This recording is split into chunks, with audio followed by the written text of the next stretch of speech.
सेठू आम आउ थे बुझा जोटा कि आमको इजिली मन रही देखिए आम बर्तमान पढ़े पंचसखा जुग संपर्क जहाँकि ओडिया साहित्यर अंतर्भुक्त रही बर्तमान आम पढ़े विषय जे कि ओडिया भागवतर रचयिता तेणु से ओडिया भाषा घरे घरे आदृत हो पारा ओडिया भाषार प्रत्येक ओडिया घर प्रत्येक सन्ध्या कौन कराए भागवत पाठ कराए जहाँकि श्री जगन्नाथ दास कृति अति बड़ी जगन्नाथ दास जी 19 अक्टोबर जन्मग्रहण करते राधाष्टमी दिन भाद्रव शुक्ल पक्षरे क्यों स्थान कपिलेश्वर पुरी से जन्मग्रहण करते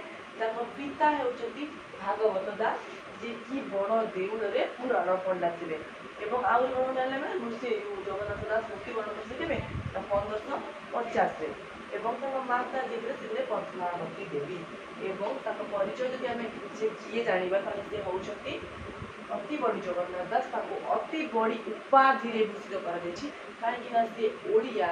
भागवतर रचना करते जहाँकि घरे घरे आदृत हो पारी तेणु अति बड़ी माने महान कवि महान अति बड़ी माने बहुत महान उपाधि चैतन्य महाप्रभु भूषित करते जगन्नाथ दास पंचसखा मध्य गोटे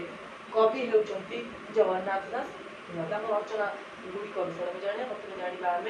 ओडिया भागवत जो स्टोरी रही बैक स्टोरी किभली भाव में ओडिया भागवत को रचना कर संपर्क में आम बर्तमान आलोचना करुचे देखिए कौन आम देखो व्यासदेव जो रचना करते संस्कृत भाषा श्रीमद भागवत गीत रही श्रीमद भागवत गीत को व्यासदेव संस्कृत भाषा रचना करते जानवा दरकार निहाती तो ओडिया भाषाभाषी निकट में ताहा टिके आदृत हो पार नथिला कारण तार भाषाटी संस्कृत किंतु कौन है जो माता इच्छा अनुजाई मैंने पद्मावती देवी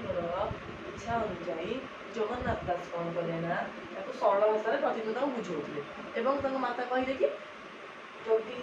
रचना होडिया भाषा भागवत से पढ़ी पारे और पुण्य अर्जन करेंगे भारतीय अवस्था तेणु इच्छा अनुसार जी कौन कले ना बड़ गणेश निकट में जगन्नाथ दास कौन कले संस्कृत भागवत को ओडिया नवाक्षरी वृत्तरे से रचना करते यहाँ कौन आम श्रीमद भागवत यहाँ गोटे डायरेक्ट अनुवाद नुह यहाँ छाया लिखाई माने अनुसरण अनुकरण करके लिखाई कहीं पूरा जहाँ लिखाई से कि संक्षिप्तीकरण कर दीर्घीकरण जगन्नाथ दास कर जोटा आवश्यक से